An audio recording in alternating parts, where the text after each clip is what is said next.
Processus de précipitation. 25 février 1984, le 6e cours sur la théocristie lémurienne avec le père Alexandre Lachance. Qu'est-ce que le processus de précipitation? Comme son mot l'indique, étymologiquement, il s'agit d'accélérer l'événement d'une situation ou d'une condition qui sera désirable dans notre vie. En entretenant une série d'images mentales, comme on le fait toujours plus ou moins consciemment, au sujet de ce que l'on désire, de manière à voir s'actualiser tout ce que l'on rêve, plus ou moins consciemment. Mais on le fait scientifiquement, de la même façon que l'on peut fabriquer n'importe quel objet matériel.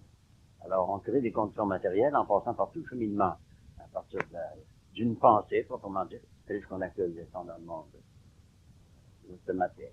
C'est ça, en quoi consiste la précipitation. C'est accélérer les conditions désirables dans la vie au lieu d'attendre qu'elles se fassent par les autres mêmes. Des fois, on peut attendre plusieurs vies, alors que ça se réalise. C'est exactement ça en quoi ça consiste. C'est accélérer. Accélérer, oui, faire plus rapidement, faire se réaliser plus rapidement que ça se fera normalement si on ne mettait pas la main à la porte. Alors, c'est ça que le processus de précipitation.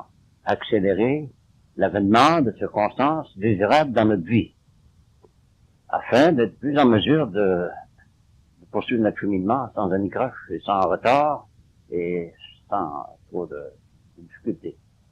C'est exactement ça en quoi ça consiste. On se base sur l'hypothèse que tout dans l'univers est en mouvement. Tout est vibration. C'est un des postulats de la pensée ésotérique. Tout est vibration. Que ce soit des vibrations lentes, telles que la matière pondérable que l'on touche, qui arrête notre mouvement, ou bien que ce soit la matière subtile, très rapide, telle qu'une pensée fugitive, mais c'est une vibration.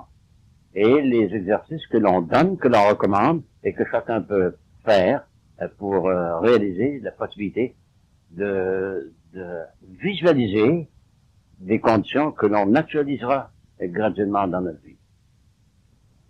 Je voudrais décrire une expérience que l'on faisait il y a très longtemps, en 1926, à l'Institut de psychologie de Jacksonville, en Floride. Ce que l'on faisait, c'était de la psychographie, écrire par la pensée.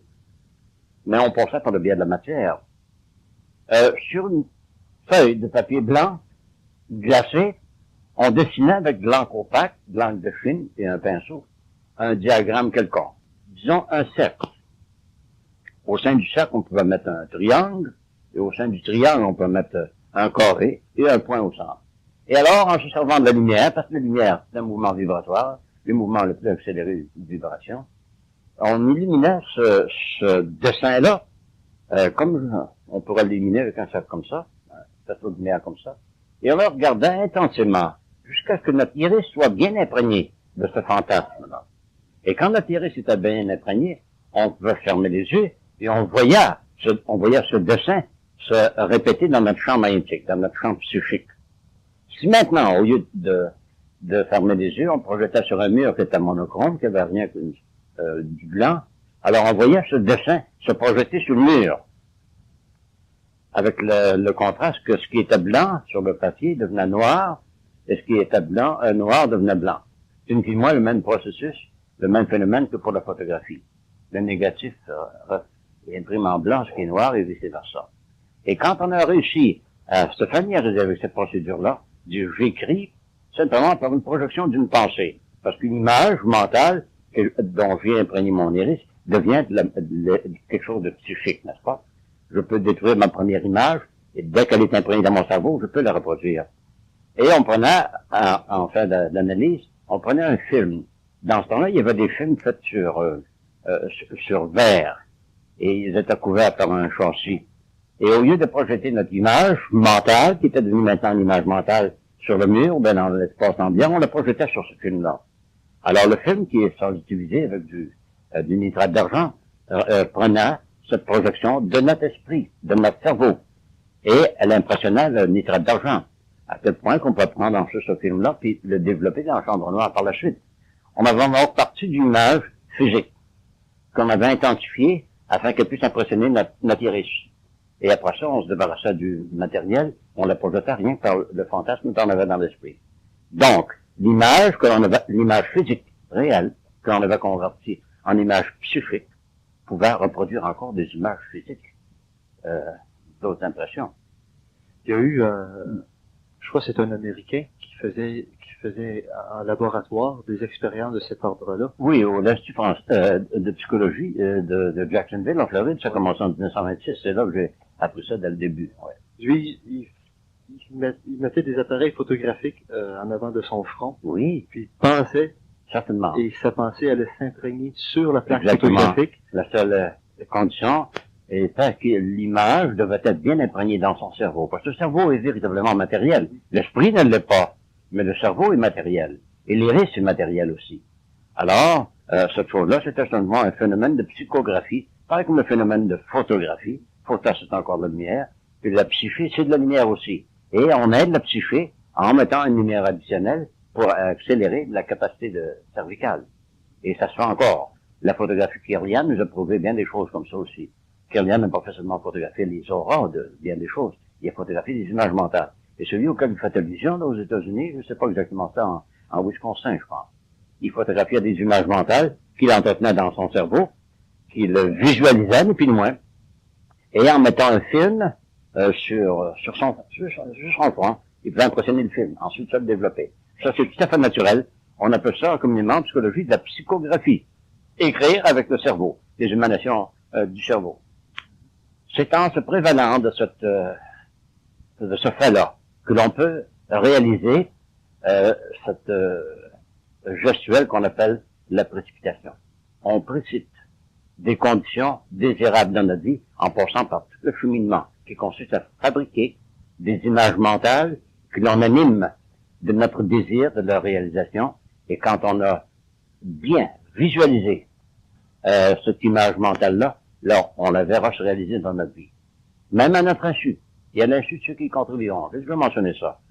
Si vous avez impressionné l'éther d'une image mentale, quelconque, une situation, une condition désirable, elle va se réaliser à votre insu et à l'insu de ceux qui y contribueront. D'ailleurs, on va en reparler au cours Justement. de cet entretien de ce soir. Oui. Dans votre cours, c'était marqué, les gens servent consciencieusement le bien, mais ne peuvent obtenir une juste récompense de leurs efforts. Oui, j'ai mentionné ça. C'était en appendice une phrase qui était une phrase clé, je crois. Habituellement, les gens rendent service à leur prochain avec un motif ultérieur. Dans 99% des cas, c'est ça. Je vais lui rendre service, je peux m'attendre à un service équivalent. Hein?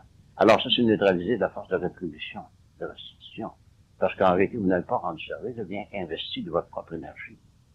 Alors, c'est ça que je voulais dire sans doute quand je parlais de ça. Que donner du service, c'est ni plus ni moins semer quelque chose, semer de la richesse qui ne reviendra plus tard au temps de la moisson. C'est ça que je voulais dire. Alors, la loi de précipitation consiste à être juste envers soi et envers tous ceux qui contribueront.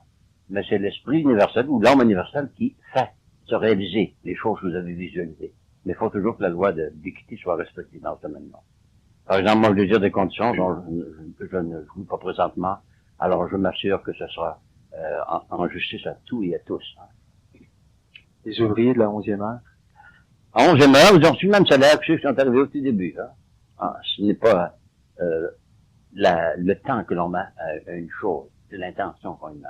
Ces ouvriers-là sont arrivés en tort, mais ils ont reçu le même salaire que ceux de première heure. Et le maître leur a dit qu'il leur avait promis tant de deniers, alors eux, ils ont reçu le denier, puis d'autres ont reçu tant de deniers aussi, c'est la même chose. C'est l'intention qui compte, non pas de l'énergie qu'ils ont déployée. Oui, les ouvriers de la 11e heure, c'est une parabole qui est très précieuse. Les ressources fondamentales de la nature sont infinies et s'autogénèrent. Oui, toute création cosmique contient la semence de son être, que ce soit dans le règne minéral, végétal, animal ou ruminal, contient la semence de sa reproduction. Et s'autogénère parce que c'est la loi de la réplication de tout ce qui existe.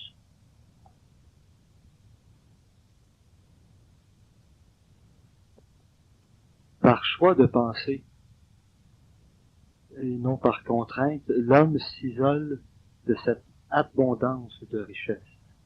Oui, la richesse est omnilatente, elle partout présente. Il faut réaliser son existence et le droit que l'on a de la posséder. si on ne la possède pas pour l'accaparer, mais pour la distribuer. Si l'homme se considère comme un canal de distribution de la richesse, il devient ouvert à toute la richesse parce qu'il la distribue à la ronde. Alors, le meilleur moyen d'acquérir de la richesse, c'est de se rendre en mesure d'en distribuer davantage afin d'être plus utile.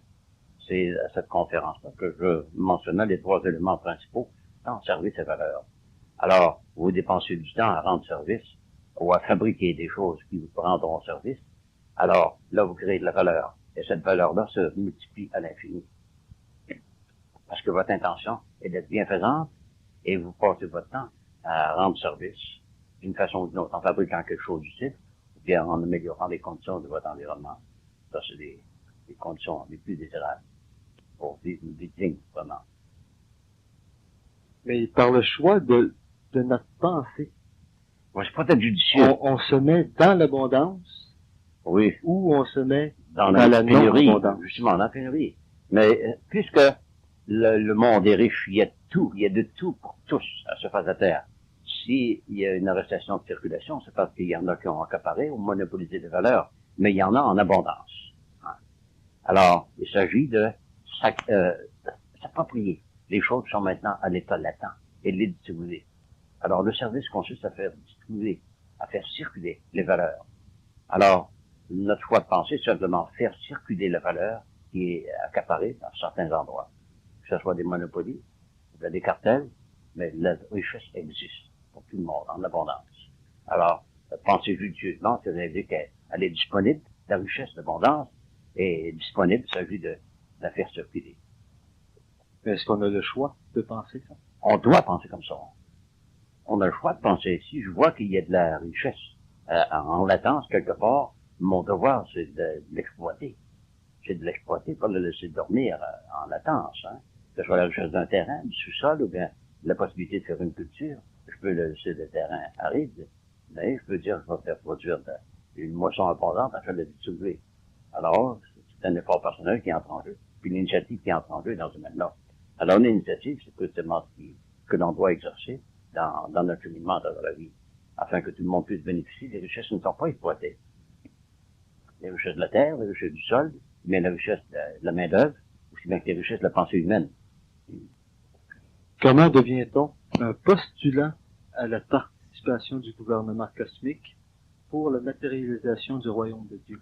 Alors voici, il faut réaliser que nous avons un devoir. Nous avons été placés sur la terre, que ce soit dans le jardin d'Éden ou bien dans les endroits environnants. Notre devoir, c'est d'exploiter la terre, de la cultiver pour le reste de la civilisation.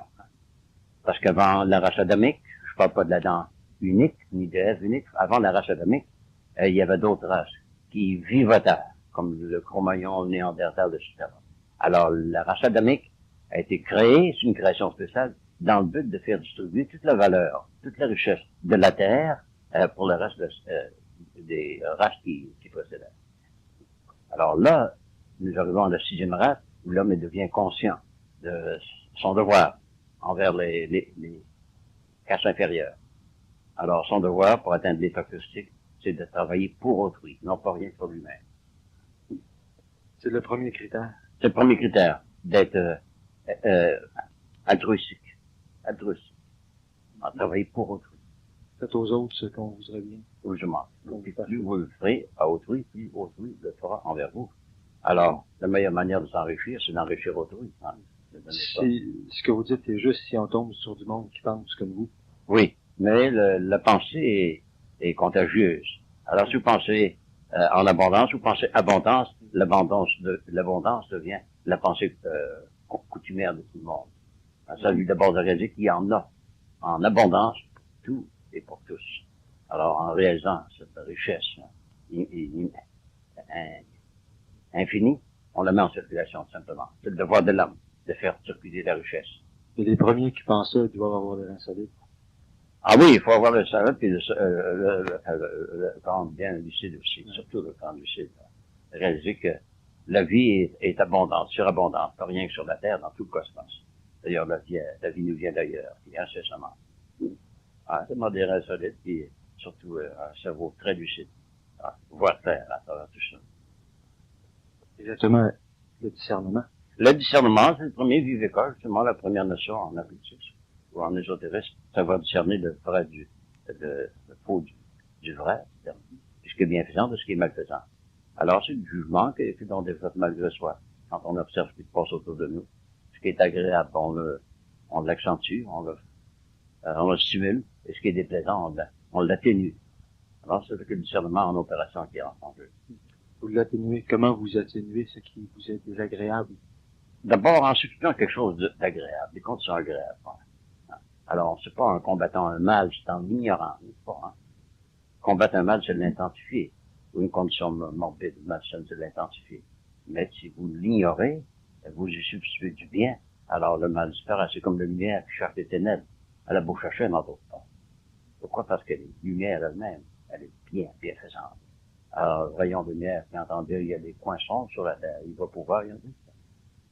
Parce que c'est pas sa nature de voir le bien. Alors, le bien, la bienfaisance, c'est comme ça aussi. Il voit le bien partout. Alors, il stimule le bien. Il l'accentue, il le multiplie. Il le distribuera tout à fait. Il faut d'abord être bon, bienfaisant, bienveillant et bienfaisant. Et quand vous atteignez cet état d'esprit-là, ben, le malaise, le mal, la maladie et tout ce que vous voudrez disparaissent à raison de votre propre nature. Le mal est contraire à votre nature. Alors, c'est comme la lumière est contraire aux lumières. Alors, c'est exactement ça qui se passe. On ne combat pas le mal, c'est ni plus ni moins que l'intensifier, l'accentuer.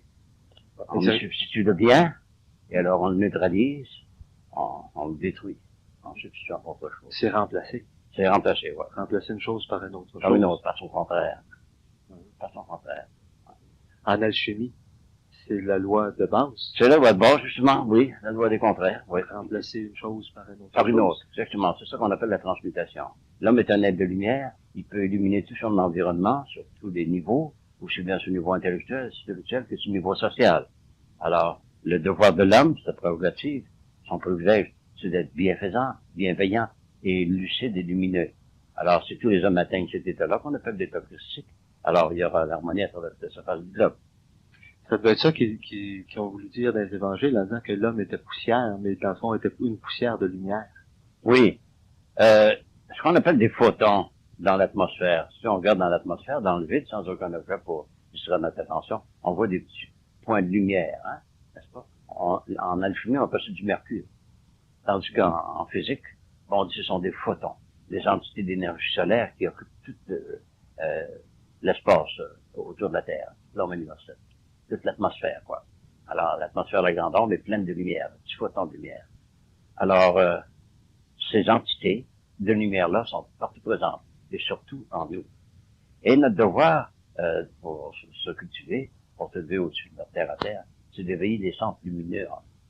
Et depuis quelque temps, j'ai recommandé un petit gestuel qui consiste à éveiller la lumière qui est latente ici, au centre christique.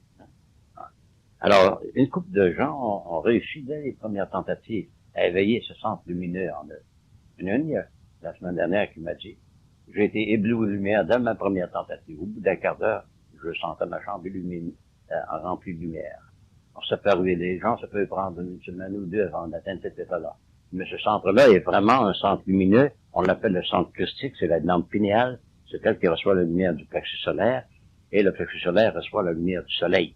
Et la convertit par le centre christique ici, afin que vous soyez conscient de votre propre lumière. C'est-à-dire votre champ magnétique ou votre aura. Votre aura, c'est uniquement tout l'or que vous aurez, l'or solaire, que vous aurez accumulé depuis votre naissance. Et quand vous dites, je vois la lumière, c'est votre propre lumière que vous voyez, que vous avez accumulée, donc vous étiez inconscient. Alors, quand on a réussi à éveiller ce centre christique, là, on est véritablement ce que l'on devrait toujours se réaliser, un être de lumière. On dit, ma casse, mon enveloppe charnelle, c'est ce qui, le réceptacle de la lumière que je suis.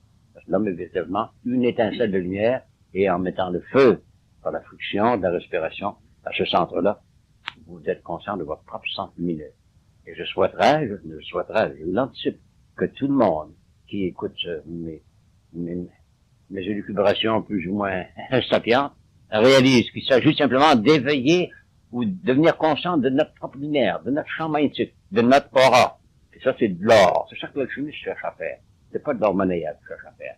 Éveiller l'or de son aura. Afin qu'il dise, je suis un être de lumière. Non. travail consiste à intensifier cette lumière pour des fins bienfaisantes.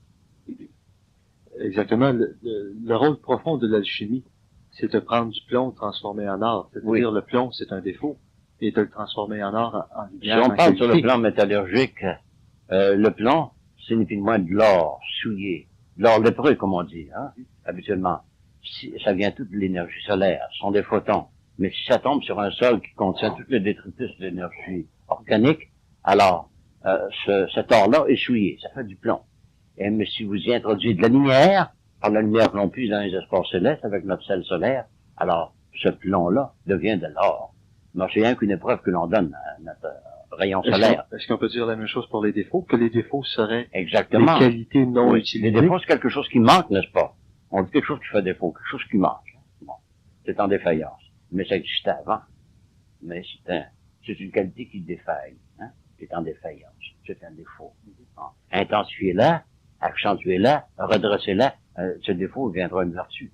Bon, Exactement. Vous dites en défaillance. Et les défauts, ce sont des failles. Des failles, exactement, oui. Ce sont des efforts qui n'ont pas atteint le résultat. Par lesquels on perd notre énergie. Exactement, on dépense l'énergie dans le vide. Ouais. Alors que si on avait agi directement vers un but spécifique, on aurait atteint un résultat bienfaisant. Alors, des défauts, c'est simplement quelque chose qui n'a pas atteint son but véritable. C'est quoi le plus grand défaut? L'ignorance. L'ignorance, refuser de penser assez loin pour voir la vérité des choses. Ça, c'est le plus grand défaut. C'est une défaillance de connaissance. C'est un défaut de connaissance, l'ignorance. Ah, c'est un défaut. Alors, plus de connaissance, il n'y aura plus de défaillance. Alors, le défaut devient une vertu. La vertu, c'est de la force. C'est synonyme de force, le mot vertu. Ah, c'est vertuer, dépenser de la force, n'est-ce pas? Dépenser de l'énergie. C'est vertuer, dépenser de notre énergie. C'est ça qu'on veut dire par c'est vertuer. Dépenser de notre vertu, notre force. Ah. Et dans la Kabbale, la vertu, c'est les malahim avec Tiferet, qui devient de l'or. Exactement. Qui est le symbole du soleil. C'est le symbole soleil, oui, c'est le centre solaire. Ouais, Tiferet, oui. Alors, c'est ça le mystère de Tiferet dans la Kabbale hébraïque. Ouais. Tout se recoupe, tout se rejoint. Oui. D'abord, l'initiation est unique, hein. Que ça vienne de Perse, que ça vienne de Zoroastre, que ça vienne du centre christique, c'est tout le même enseignement. L'enseignement, c'est que l'être est une entité solaire, il doit se réaliser comme tel, non seulement se réaliser, mais s'irradier, tout comme le soleil le fait. Puisqu'il est voué, il est doué d'un plexus solaire qui convertit l'énergie solaire en énergie humaine, et par le centre christique, qui n'est plus moins l'irradiation de l'esprit. Alors, il met de la vie et de l'or dans tout son environnement. Il convertit toutes les conditions indésirables en or. La lumière engendre la lumière, l'or engendre l'or. Oui. Mais je prends le mot or comme l'aura. Parce que votre aura, c'est de l'or. L'or sous forme de vibration. Ce qui émane du soleil, c'est simplement une forme d'énergie. Cette énergie-là, quand elle tombe dans un organisme humain, devient de l'or humain. L'or potable, comme on dit des fois. Alors, cet or-là est vivant, l'or vibratoire. L'or vibre, c'est plus au degré de vibration, de tout le règne métallurgique. Et quand on atteint le niveau vibratoire de l'or, ben, c'est plus au degré qu'on puisse atteindre. Mais l'or est dans le présent, alors que l'aura est dans le futur. Justement, l'or est dans le futur, l'or est en puissance. L'or gît en latence dans chacun de nous. Il gît habituellement dans le cœur, dans l'atome dont on parlait la semaine dernière, n'est-ce pas? On parlait de la semence atome qui est dans le cœur. On parle du cœur d'or. On dit que cette femme a un cœur d'or. Hein? Très bien. Alors, l'or porte de l'or. C'est là que le gestuel solaire.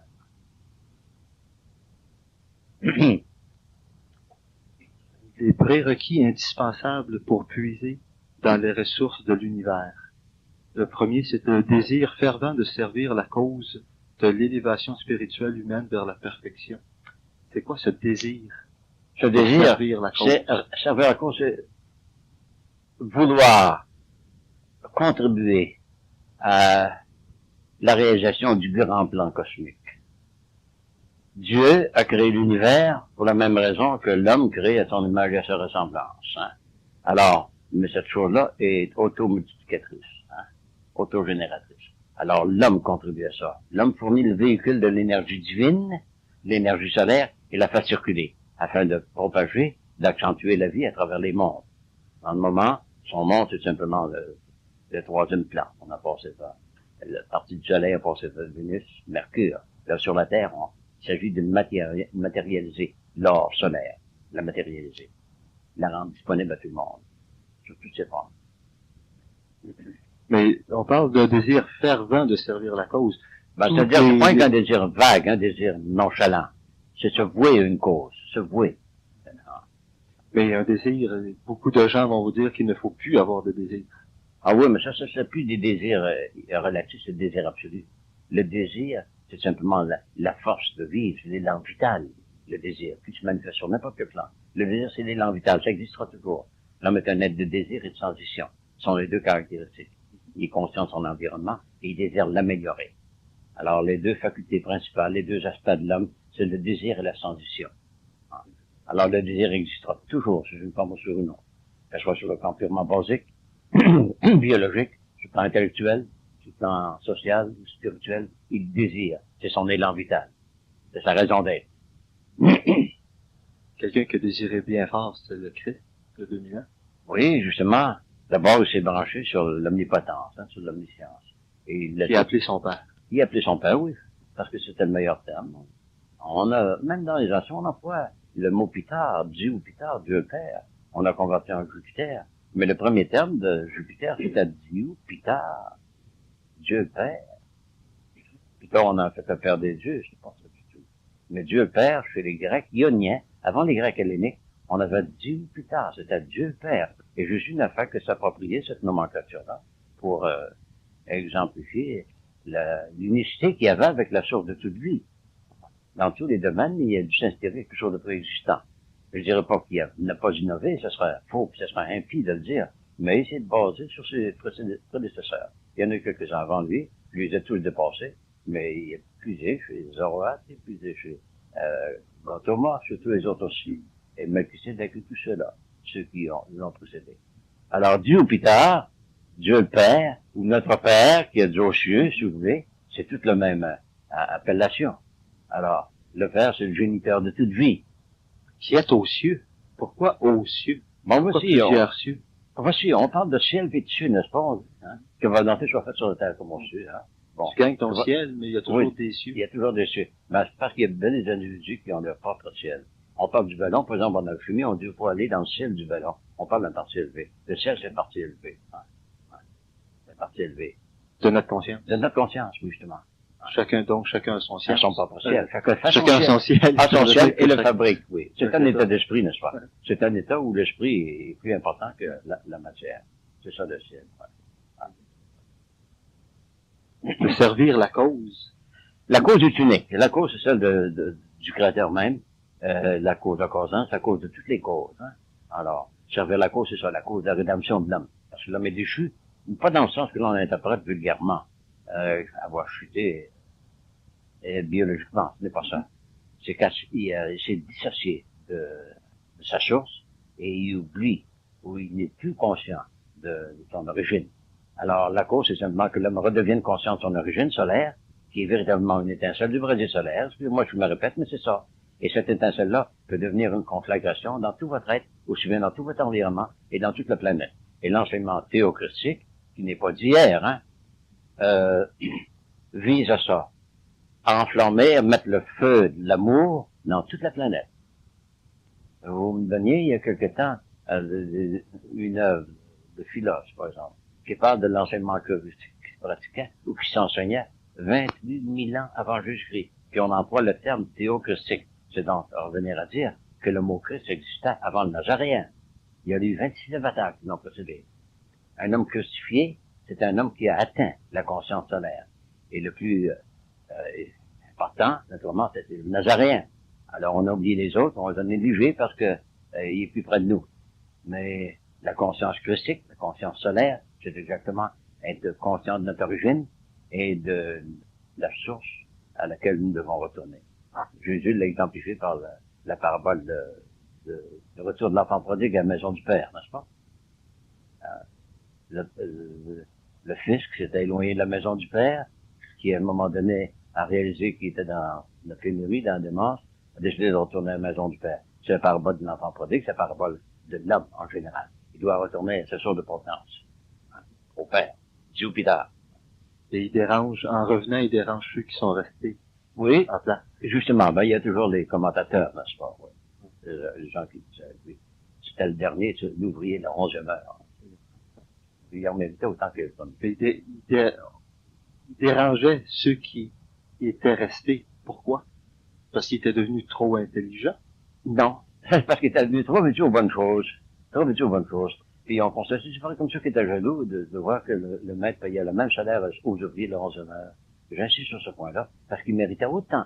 Faire de ceux qui ont travaillé beaucoup. Pas du tout, non. De savoir que les autres ont travaillé Non, moins. on leur avait promis un denier ou 10 deniers. C'est pas, il leur donne 10 deniers, l'autre, il leur donne 10 deniers. Il y a pleinement droit à ça. C'est simplement la misère, c'est bon, la générosité. Vous avez parlé tantôt d'enflammer l'air de l'amour universel. Oui, l'amour universel. Est-ce que dans les prophéties ou dans l'Apocalypse, il y a un paragraphe qui dit que plus tard, l'air deviendra du feu. Ça deviendra nitrogéné. Si vous allez à la Terre du Centre, alors la Terre centrale, dont on parle beaucoup depuis longtemps, l'Agartha, etc., tous ces termes-là, le paradis chat, bon, on dit que ce n'est pas de l'oxygène que l'on respire, c'est du nitrogène. Du nitrogène, c'est quasiment du feu. Ah, mais seulement pas un feu qui brûle, pas le feu qui illuminait le buisson ardent de Moïse. Hein? Ce feu-là, ce buisson était en feu, mais il ne brûlait pas, c'est constamment ça. Alors, dans l'Agartha, ou dans le pays central, dans la terre du centre, il y a un feu comme ça, une ardeur de vie, un élan vital. Enfin, tous les gens qui réussissent à vivre en s'irradiant tout autour d'eux.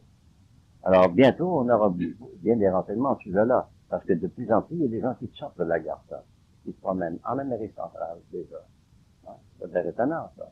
On m'en parle déjà depuis 2 décennies, que les gens du centre de la Terre commencent à sortir.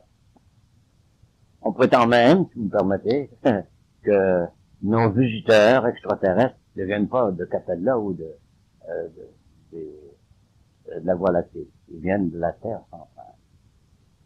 Je précise que les soucoupes volantes, il y en a un très grand nombre qui viennent du centre de la Terre. Parce que ce qu'on appelle communément les pôles ne sont que des ouvertures polaires d'à peu près 30 000 km.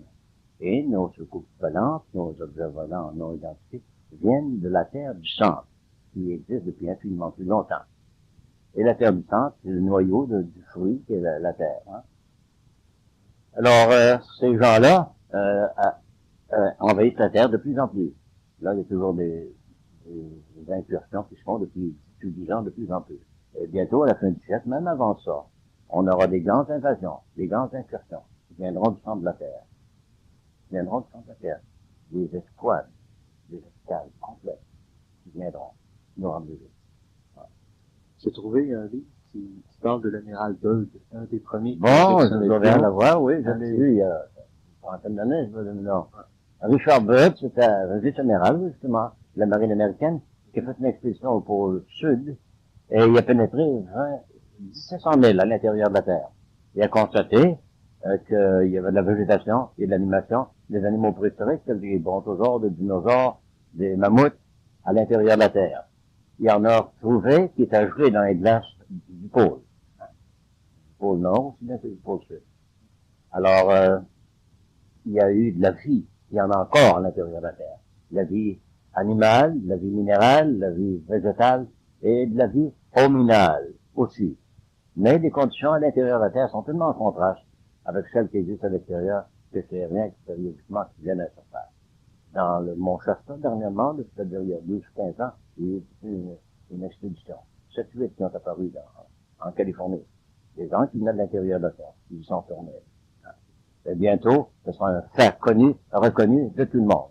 Et ce volume dont vous parlez, de la Terre creuse, de Raymond Bernard, c'est un fait. Il parle de tous les explorateurs qui l'ont précédé, qui ont fait des incursions. Il y a Sim, le commandeur Sim, qui a passé 3 ans à l'intérieur de la Terre. Il est revenu. Simplement, il est passé pour un fou. Hein? Bon. C'est comme le volume que je vous parle de l'amiral Byrd. Ouais. C'est pas au centre de la Terre de Raymond Bernard. C'est un autre volume très scientifique qui parle de tous les exploits de l'amiral Byrd, sauf celui-là? Celui-là. Oh, ben, il manque le principal. Il manque le principal. Tu connais le site de ce volume-là? Non. Mets-toi la main dessus, je pense. Je vais l'ajouter. Ah, voici. Je fais une petite parenthèse, si vous voulez. Imaginez-vous que il neige sur la Terre ici pendant 10-12 ans, sans interruption, à traverser la surface de la Terre. Hein? Et que après 10-12 ans, il y a une couche de neige, une épaisseur de 30 000, disons, hein, couvert. Alors, les nouveaux venus, ils disent, on n'a jamais connu d'autre chose que cette surface-là. Puis les vieux disent, non, moi, j'ai connu un autre genre de surface terrestre que ça. En dessous de cette couche de neige-là, il y a une couche de sol. Ouais. C'est du savant, c'est tout simplement. Il y a de la vie sur le sol, au-dessus, il y a de la vie sur la neige, etc. Alors, c'est ça qui est arrivé. Au cours des siècles, au cours des millénaires, toute la poussière cosmique provenant des planètes qui nous entourent ont déversé des déchets d'eux-mêmes sur la Terre et ont fait une couche de 30 000 d'épaisseur. Nous vivons à la surface de cette couche-là. Mais en dessous de ça, il y a la Terre originale, qu'on appelait autrefois le paradis chaud ou le paradis terrestre, normalement nous en parle, les Upanishads emploient le terme ça, la Terre intérieure. Mais elle existe véritablement. Il y a de l'animation, de la végétation, et il y a de l'hominisation dans ça. Tous les grands visionnaires qui ont eu accès à ces endroits-là, soit par voyage astral, ou bien par voyage actuel, ont puisé leur connaissance dans ces endroits-là. Et plusieurs volumes en fait de ça, de l'intérieur de la Terre. Et des richesses qui y résident, des bibliothèques incroyables, qui sont des faits. Et notre bonhomme du dernier siècle, Jules Verne, par exemple, a puisé sa connaissance. Boulevard de l'Étienne a puisé sa connaissance. La race qui nous supplantera. Hein? Zanoni, la connaissance provient de là. Puis 10 ou 12 autres qui existent dans le monde, qui sont pas très connus. Alors on puisé leur connaissance transcendante à l'intérieur de la Terre, ou à la Terre intérieure. Alors ce noyau central de la Terre, le noyau à la surface de laquelle nous vivons. La cause des causes crée l'effet des effets. Ah ben oui, oui, c'est pas un jeu de mots, c'est parce que la cause à causante, on n'a pas le terme, c'est un mot d'Aquin, pas ce terme, la cause à causante, puis la cause à causata. Alors la cause, c'est le mouvement initial, c'est le Big Bang, comme disent les savants d'aujourd'hui. Le grand élan vital qui est parti au temps, qui a fait le système solaire. Mais ça existait depuis des millénaires, depuis des millions de millénaires. Hein. Alors ça, c'est la cause principale, la cause génératrice, la cause initiale. L'effet des effets, c'est quoi? Ben, c'est des effets secondaires, ça. C'est des effets secondaires. Il y a un effet, c'est comme un effet génère un autre. Notre monde matériel est l'effet de cette cause-là. Justement, oui. Parce que l'esprit, à mesure qu'il se densifie, qu'il se coagule, devient de plus en plus grossier. Alors, de domaine ou de densité en densité, il y a un effet à un autre. Par exemple, un nuage, c'est déjà l'effet d'une condensation de gaz. Hein? De la pluie, c'est un autre effet. De la glace, c'est un autre effet. Alors, le premier gaz, la cause première, c'est une densification de l'atmosphère. Alors, d'effet en effet, vous les atteignez jusqu'au plan matériel le plus grossier. Le dernier effet, c'est qui touche nos sens. Le but de la vie est l'acquisition de l'expérience qu'on ne peut éviter. Oui, c'est le but de la vie. Autrement, on n'aurait pas d'affaires sur Terre. Autrement, on ne ferait rien de golem. On n'aurait aucune initiative. On est d'une volonté libre, dans le but d'être judicieux, de discriminer entre ce qui est bienfaisant pour nous et ce qui est malfaisant. Alors, la seule raison, la seule manière d'acquérir l'expérience, c'est de passer à travers la matière. Alors, notre passage à travers la matière, c'est d'acquérir l'expérience qui ne permet pas de passer par tous les plans d'existence, tous les plans de conscience. Alors, le dernier plan de conscience, quand on leur atteint, on peut désincarner complètement. L'expérience vient avec l'expérimentation. Justement, l'expérimentation, c'est votre initiative qui entre en jeu. L'expérimentation qui nous est imposée, ou bien que l'on observe soi-même. Je peux faire une expérience de ma propre initiative, ou bien je peux subir l'exemple d'un autre. C'est déjà une expérience. Je vais constater ce qui se passe autour de moi. C'est une expérience vécue, vue ou entendue ou subie. Et si je la fais moi-même, c'est une autre expérience. Un cheminement erroné, c'est une expérience que j'ai initiée. Mais avec ce concept de l'expérimentation qui engendre l'expérience, oui, on est toujours dans la souffrance. Mais souffrir, c'est progressif. C'est progressif. L'inertie, l'insouciance, moi le nom c'est le néant. C'est le néant. Et la 5e race souffre, mais la 6e race ne souffrira pas. D'expérience. Oh, la 6e race, Saint Paul mentionne bien que la création tout entière souffre des douleurs de l'enfantement. La création tout entière gémit, hein, pas le terme gémit, des douleurs de l'enfantement. Qu'est-ce qu'elle va enfanter? C'est une race supérieure. Mais dans le moment, parce qu'on va passer par l'expérience, qu'elle initie elle-même, ben, que la vie lui fait subir, et elle souffre. La race humaine, on pourrait dire qu'elle souffre. Mais c'est pareil comme un enfant qui va naître, il souffre. Bien que la terre elle-même souffre des douleurs d'enfantement. Ouais, mais parce que présentement, les enfants sortent par le bout qu'on connaît qui sort. Mais plus tard, ils vont sortir par un autre bout, qui sera pas pareil, donc ils n'en rentrent Ah, yeah! Ils n'en C'est un peu rentrent plus de... délicat. Hein? C'est un peu délicat, mais c'est précieux, ça. C'est précieux. Oui, on a plusieurs modes de parturition, plusieurs modes de naissance, plusieurs modes de création, ça fait du là, hein. On a l'oviparité, l'oviparité, naître d'un œuf. Il y a la viviparité. Il y a ce qu'on appelle, en biologie transcendantale, la scissiparité. Avez-vous déjà entendu ce terme-là? Scissiparité?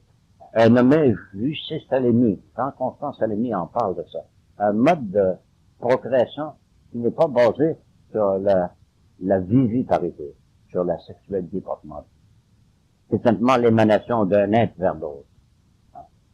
Les cas les plus probants de ça, il y en a un très grand nombre, mais celui que l'on vénère, c'est celui de l'Immaculée Conception, la Vierge Marie.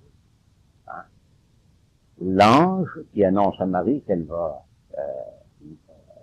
accoucher d'un enfant,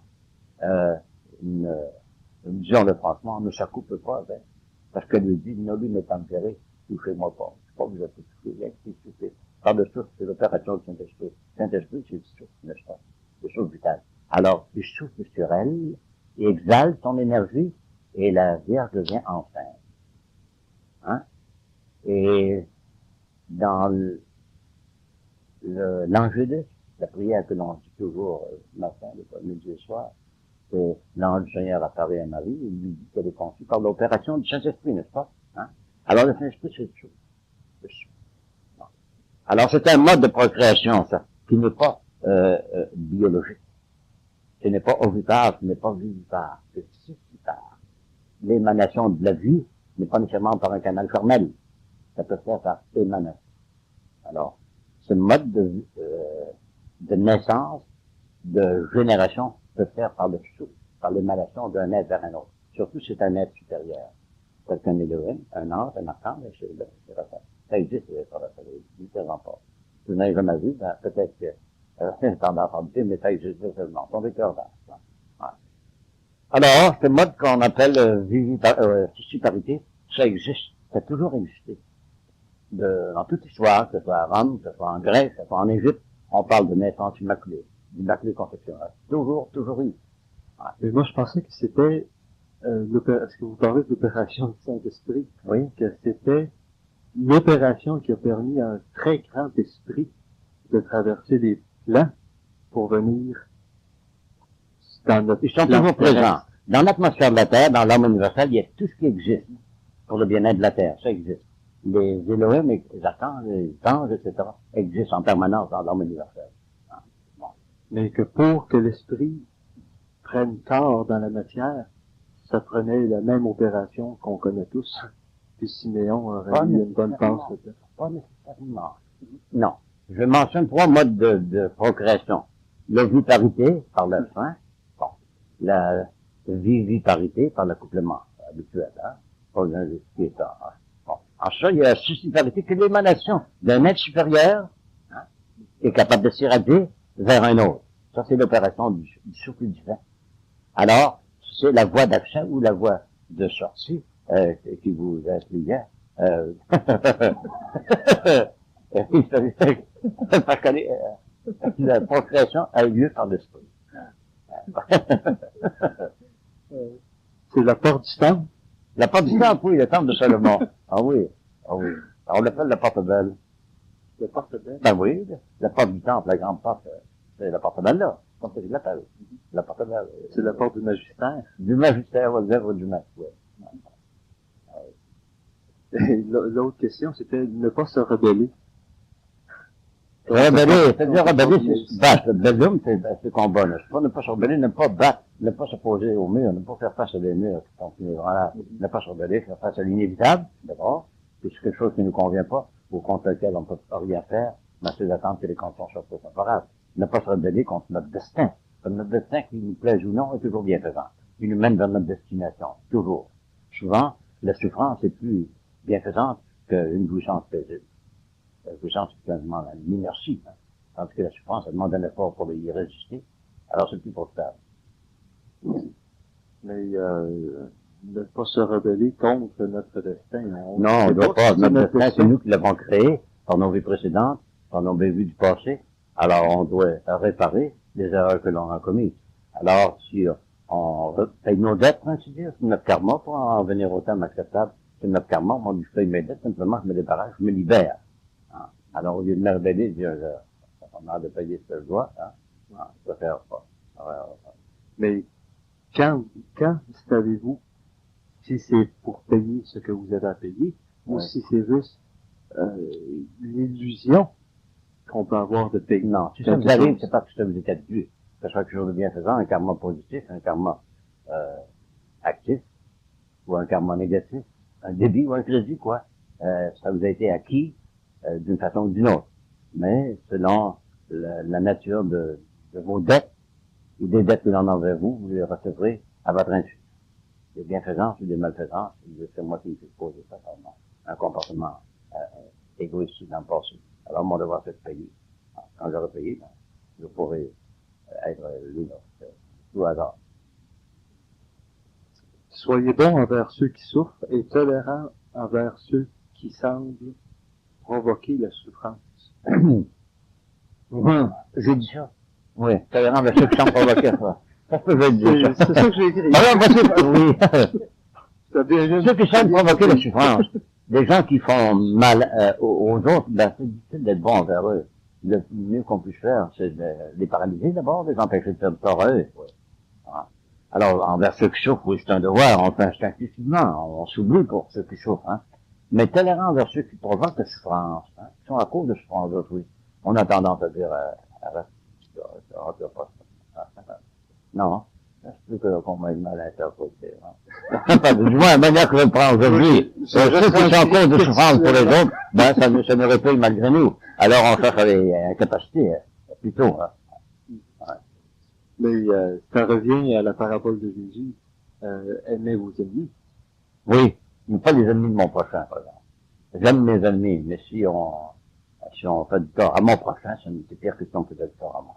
J'en suis pas plus, parce que mon prochain est plus important que moi-même, hein.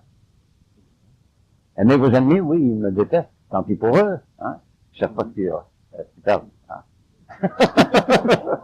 Ouais. Mais si je déteste mon prochain, tu n'as pas le droit, t'as pas le droit. Mais aimez vos ennemis, aimez ses amis. Bah, c'est-à-dire, c'est un moyen de protection. Si j'opposais de l'amour à la haine, ben vous neutralisez la haine, c'est comme je disais tout à l'heure, hein. Vous jaillissez de la lumière, vous mettez de la lumière envers ceux qui veulent assombrir votre vie, ben vous les incapacitez. Hein. C'est ça qui veut, le maître doit dire, puis tous les préceptes évangéliques veulent dire neutraliser le mal en ne pas retournant le mal pour le mal. Hein. Si vous recevez une claque de la joue gauche, tendez la joue droite. Oui, oui, oui. C'est dur, ouais. C'est mieux s'endurcir. C'est nous à s'endurcir? Oui, oui. Ça te remonte à quoi, ça? Après, des belles joues à faire. Être prêt et disponible à soulager en tout temps, dans la mesure du possible, avec bonté et compassion. Ah, oui, ça, c'est un devoir, c'est un devoir. C'est ça que fait la noblesse d'un homme. Être toujours disponible. Prêt à rendre service. C'est sa fonction. Être disponible. Ah oui. Alors, les paraboles évangéliques enseignent ça. Par exemple, la parabole du bon samaritain, hein. On veut le prêtre qui néglige un souffrance, peut-être sur le bord du chemin que les voleurs avaient battu. Alors, lui dit non, je ne penchons en dire. Le samaritain, qui était l'homme le plus habitant, hein, lui, il met sur sa monture, puis il l'envoie à l'hôtel pour faire soigner. Alors, lequel qui était de mon prochain, hein, le prochain de l'autre. Hein. Alors, on les touche. Mais rien que celui qui était miséricordieux, qui s'est révélé comme véritablement digne d'être appelé humain, vraiment humain. Le Christ, il n'évitait personne. Oh non, oh non, oh non, non. Il se mêle avec les publicains, les pharisiens, aussi bien qu'avec les gens de mauvaise vie. Parce que comme il disait, ce sont les malades qui ont besoin du médecin, pas les gens de bonne santé. Lui, il n'évitait personne parce qu'il était dans son intelligence. Oui, justement. D'abord, il englobe tout son environnement. Hein. Son amour est universel. Parce que c'était unifié avec le Père, c'est la source de tout amour. Alors, il ne peut pas exclure qui que ce soit de son ambiance, de son influence. Ouais. Alors, notre enseignement théocratique vise à ça, être universel. Ouais. Universel. Ceux qui évitaient les gens, on va dire, de mauvaise vie, Oui. c'est ceux qui, dans le fond, ont trop peur. Oui, Que puis, ça soit bon. oui, puis ils se reconnaissaient pas eux-mêmes comme étant de mauvaise vie. Oh, oui. Être favorable à la coopération et non à la compétition. La compétition, c'est de la rébellion, plus ou moins. C'est de l'envie d'abord, puis de la jalousie de voir le succès de son prochain. Compétition, c'est avoir deux sollicitations pour un même bien. Alors, je désire une chose, tu la désires toi-même, alors c'est une rébellion qui se fait entre nous deux. Alors c'est de la compétition. Finalement, on dit oui. Un autre arrive, puis on en parle à notre insu. Alors, Toutes les inventions c'est ça qui arrive dans toutes les grandes inventions. Exactement. Une chose étonnante, c'est que on voit que certaines des grandes inventions qu'on a faites depuis un siècle ou deux ont toujours arrivé simultanément. Par exemple, le cas de Nikola Tesla, Edison et Marconi, ils ont découvert les mêmes lois, tout ensemble. Bon, ils n'ont pas fait de compétition, ils ont fait des réciproquement, ces gens-là. Marconi, par exemple, envoyait Nikola Tesla chez Edison. Il lui demandait comment s'aimait son élève. Ben, il dit, mon élève, il dit une parole des fois, il dit, quand je lui dis qu'une chose est impossible, il me dit tout simplement, on fera mieux de commencer tout de suite. Parce qu'on va prendre un peu plus de temps, que c'était tout banalement possible. Puis il dit, ce qui est plus drôle, plus humiliant, c'est qu'il a raison. Fait que les choses impossibles, on les fait, puis on ne tarde pas. Alors, ces inventions-là de Tesla, Edison et Marconi ont été faites simultanément, par tous les trois.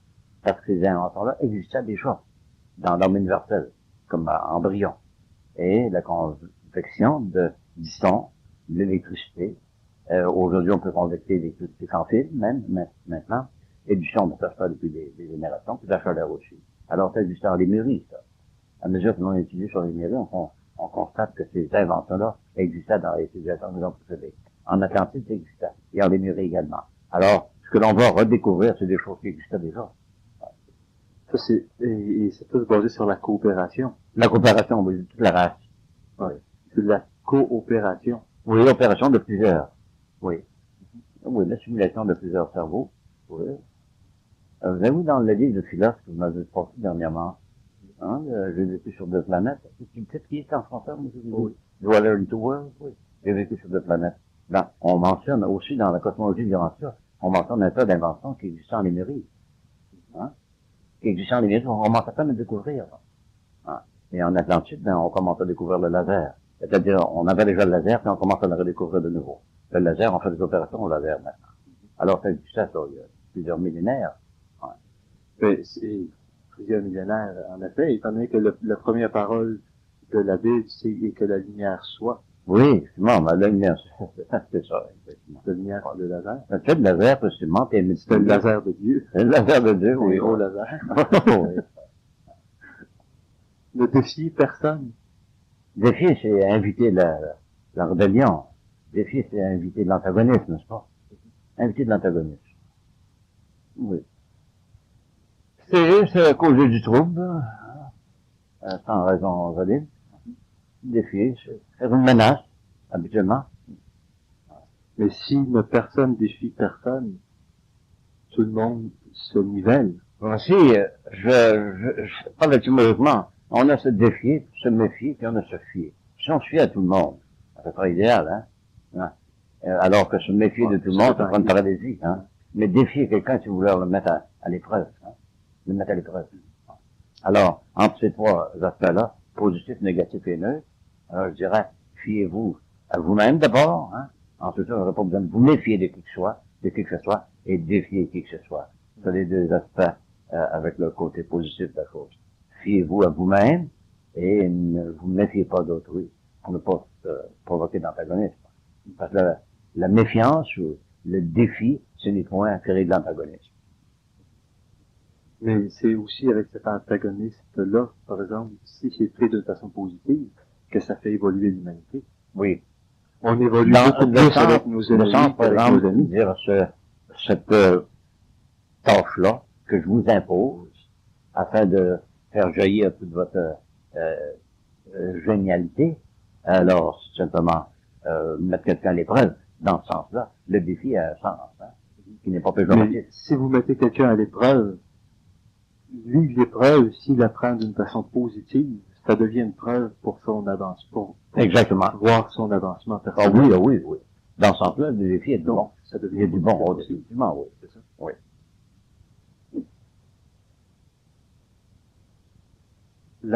L'abandon extérieur et la maîtrise intérieure. Si vous êtes maître de vous-même, vous êtes pleinement conscient de ce qui réside en vous, de qui réside en vous, alors vous êtes maître de votre extérieur. Hein? Vous pouvez vous y abandonner sans crainte, parce que vous êtes au-dessus de tout ce que vous avez. Alors, la maîtrise, c'est simplement la conscience de soi, pleine conscience de soi. Et là, il n'y a rien qui puisse vous arriver parce que vous dominez tout, étant détenteur de la force suprême, de la force unique de l'univers. C'est parce qu'on sait qu'intérieurement, les lois sont comme telles. Oui. Les lois, elles existent, pareil comme, enfin, l'atmosphère existe, puis la Terre existe. Hein? Bon. Alors l'atmosphère, le plan supérieur, la Terre, le marchepied du ciel, si vous voulez.